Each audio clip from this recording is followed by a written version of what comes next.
26 settembre 1944. Sui lecci di quello che allora era Viale 20 Settembre vengono barbaramente uccise decine di giovani, vittime di quell'atroce violenza che solo una guerra può scatenare.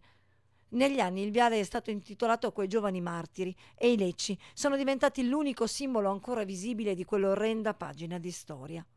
Una pagina che rischia ora di essere cancellata dall'incuria dell'amministrazione comunale. Guardate questo leccio, completamente secco nella stagione che dovrebbe vederlo rinverdire. E come questo sono anche altre le piante prive di nuove gemme.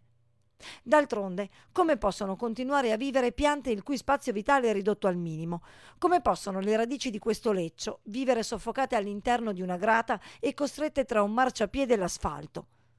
E pensare che poco più in là i progettisti hanno previsto la presenza dell'erba. Sarebbe bastato ampliare o spostare di pochi centimetri lo spazio verde per garantire alle piante una collocazione più idonea e di conseguenza una vita più lunga.